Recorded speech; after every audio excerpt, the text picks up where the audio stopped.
경매스쿨 현미경의 염입니다. 치우입니다.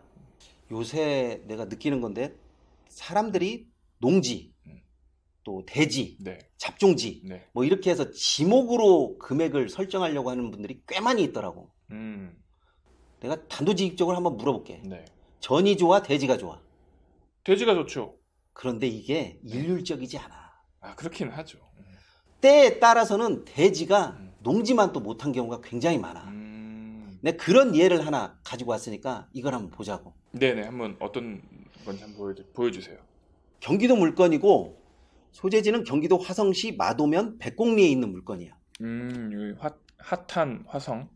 그렇지, 핫한 화성인데 참 진짜 이 물건의 지목이 대지인데 참 이게 천덕꾸러기 신세가 돼버린 것 같아.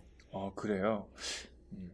물건이 1번, 2번, 3번이 있고 1번, 2번은 농지야. 네네. 3번은 대지야. 1번, 2번은 낙찰이 됐어. 3번은 안 됐어. 지금 감정 금액이 3,600만 원 정도인데 네. 한 번 유찰됐어. 네네. 2,500만 원 정도인데 낙찰이 될 것 같아, 안 될 것 같아? 한번 물건을 조금 자세하게 볼까요? 그렇지, 그게 좋은 거지. 네. 사진 한번 보겠습니다. 네, 사진을 보시면 농지인 것처럼 보이네요. 이렇게 뭐가 심겨져 있었던 흔적이 보이고. 그러니까 이게 농지라고 네. 보면 맞는데, 자, 이걸 대지라고 보면 어때 보여? 보통은 대지라고 하면 뭔가 건축물이 들어서 있거나 아니면 건축물을 지을 수 있는 여건이 조금 된 그런 땅을 대지라고 보는데, 사진상으로는 그런 대지처럼 보이진 않아요. 이걸 대지라고 한다라고 하면 뭐 똥파리도 새냐? 뭐 이쯤 되는 거지.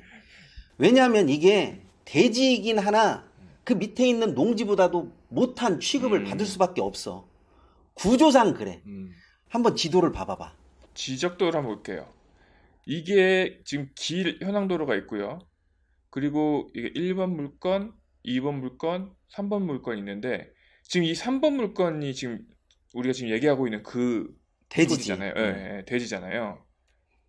이거는 솔직한 말로 얘기해서 저 3번을 다른 사람이 낙찰 받게 하면 조금 서운하고 2번 물건이나 1번 물건이 낙찰 받으면 이거 뭐더러 가져갔지? 하는 이런 정도, 천덕꾸러기 정도밖에 안 돼. 스카이뷰를 한번 보겠습니다. 이렇게. 이거를 네. 대지라고 해야 되나? 그러게요. 그러니까 지금 도로도 접해 있지 않고 결국에는 여기 288번지 요 낙찰자의 손에 달린 것 같네요. 이게 일반적으로 대지에 끼어 있는 농지, 그러면 대지가 값어치가 있고 그렇죠. 그 다음에 농지는 조금 값어치가 떨어지는 게 일반적인 건데, 이런 경우는 일반적인 케이스에서 훨씬 벗어난 경우야. 그렇죠. 이런 경우에는 농지에 대지가 끼어 있다라고 해야 되나? 그런 셈이네요. 과연 이거를 어느 정도의 낙찰받는 게 과연 적정한 수준인가? 그리고 누가 필요로 하는가? 그 이야기를 하게 되면 과연 이 대지의 낙찰자가 쉽게 떠오르지가 않아. 설령 또 누가 낙찰을 받았다고 하더라도 다음 매수자는 어떻게 할 거야?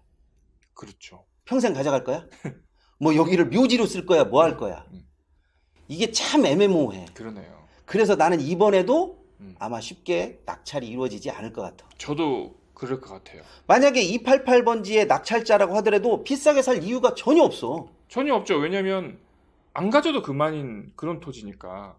그러니까 예전에 물건 번호가 나눠져 있을 경우에 전략을 짤 때는 이런 식의 전략을 짜는 것은 맞는데, 그렇죠.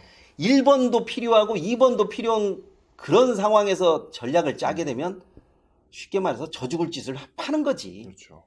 예를 들어서 저 288번지, 288번지의 낙찰자가 지금 나온 저 대지가 사실 필요 없거든요. 근데 나중에 본인이 저 농지를 이제 전용해서 개발을 할 때는 전용료를 내지 않기 때문에, 저 작은 저 3번 물건의 대지를 갖고 있으면 전용료를 내지 않기 때문에 그때는 필요할 수 있겠지만 사실 저거 없이도 단독으로 288번지는 개발할 수 있거든요. 그런데 저 3번 대지 물건을 다른 사람이 가져갔다고 생각해봐. 다른 사람이 가져가면 그 사람 뭔가 행위를 할 수는 없죠.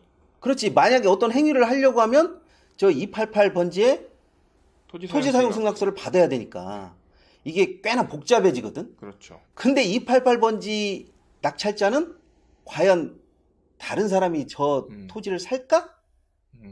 여기에 생각이 꽂히면 절대로 비싸게 안 산다고. 그렇죠.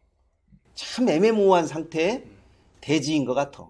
그러니까 저런 거를 보고 뭐라고 하냐면 알박기 아시죠? 음. 알박기를 보통은 저 작은 토지가 큰 토지를 알박는 건데 이런 거 같은 경우는 큰 토지가 작은 토지를 알박는 그런 형상이 돼버렸네요.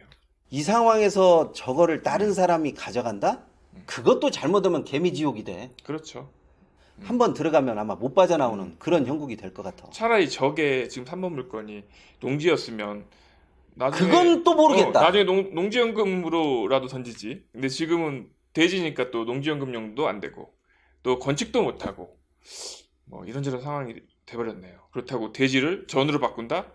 그런 미련한 짓을 하는 사람은 없을 거니까. 저 288을 낙찰받은 사람 같은 경우엔 저걸 아마 한 1,000만 원이면 사겠다 이렇게 할 수도 있겠네. 그렇죠. 한 번 더 유찰이 될 것 같아요, 제 생각에는. 아마 다른 사람이 입찰에 들어왔다라고 하면 아마 미납을 거의 뭐 예약한 거하고 마찬가지라고 봐죠. 저 288 번지를 낙찰받은 사람이 아마 쉽게 뭔가를 도와주지는 않을 것 같아. 그렇죠. 굳이 도와줄 이유도 없고요. 그리고 아까 한 2,500 정도였는데 2,500 정도의 낙찰 받아서 저 288번지 낙찰자한테 토지 사용 승낙서를 받기 위해서 얼마를 지불할 거예요? 그게 애매모호하네. 그렇죠. 또 얼마를 받을 거야? 그런 상황이 쉽지는 않을 것 같아요. 토지 사용 승낙 자체가 쉽지가 않을 것 같아요. 너무 멀어. 그런데 또 사람들은 그런 게 있잖아. 이게 전 옆에 끼어져 있는 대지니까 활용도가 높을 거라고 해가지고 왜 가보지도 않고 또 분석해보지도 않고 덥석 들어가는 사람들이 종종 나와. 이런 사람들 같은 경우에는 거의 난 미납을 예약했다라고 봐. 이런 상황에서 낙찰도 쉽지가 않고 어떤 활용도 면에 있어서 활용도가 높다라고 볼 수도 없고 현재 상태로는 그냥 딱 계륵이네, 계륵. 그렇죠. 그렇다고 하더라도 저 288번지 낙찰자분이 저는 웬만하면 가져가는 게 맞다고 봐요. 단순히 지금 뭐 500만 원 아끼려고 또는 뭐 1,000만 원 아끼려고 굳이 이거를 계속 늘어뜨리는 것보다는 그래도 가져가서 어차피 장기적으로 볼 거니까 가져가서 같이 취해서 나중에 개발을 하든 다음 사람한테 넘기든 이런 식으로 가는 게 저는 맞다고 봐요. 그렇지. 땅 모양으로 봐도 내가 볼 때는 그게 가장 좋은 해답이 되는 거고 네. 만약에 다른 사람이 가져가게 된다라고 하면 여러 가지로 걸리는 문제가 많기 때문에 쉽지는 않아. 다른 사람이 가져가는 것 자체가. 그렇죠. 본인이 가져가시는 게 제일 그래도 토지를 효율적으로 이용할 수 있고 본인도 다음 사람한테 팔 때도 조금 더 수월하게 팔 수 있지 않을까 그렇게 생각이 듭니다. 어차피 저게 뭐 필지는 나눠졌어도 아마 다음 사람에게 넘긴다라고 하면 그냥 일괄로 넘어가게 되는 그런 땅인 것 같아. 네, 우리 구독자 여러분들도 토지를 보실 때 무조건 이제 지목이 대지다, 잡종지다, 뭐 이런 거 너무 지목에 연연해 하셔서 물건을 보지 마시고 항상 전체적인 상황까지 같이 보시고 입찰에 참여하시기 바랍니다. 자, 이번 시간은 여기까지 하도록 하겠습니다. 감사합니다.